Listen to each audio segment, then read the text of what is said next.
nimetoka maeneo ya nyumbani, nafika hapo barabarani. Nilikuwa nakuja kazini kwangu. Ndio nikakutana na watu wanaongea. Kuna mtu kakanyaga na treni, kuna mtu kakanyaga na treni. Basi ndio ikabidi nije tushuhudie, ndio kama hivyo. Unavyoona, kwa hiyo tumekuta ni fundi baba mmoja mtu mzima ni ambaye tunamfahamu. Ni fundi hapo Ilicom. Ndio hivyo, hali ndio kama hiyo unavyoiona. Ni mzee, wanasema ni mzee, ni mtu mzima.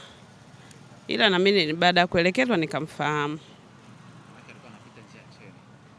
Alikuwa anavuka, anaenda kazini. Ndio tukio likamkuta.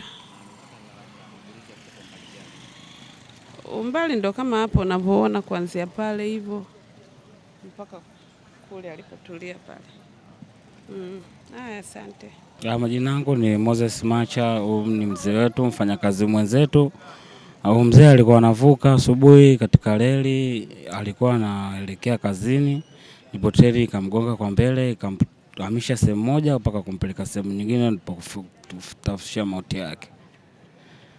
Hivi hapa yenyewe tunasubiri jeshi la polisi lije kuendelea na taratibu zake.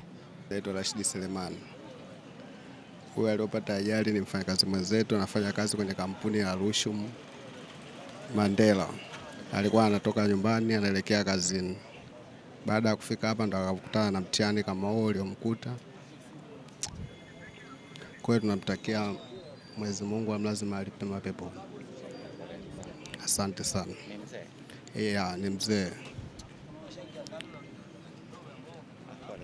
Asante.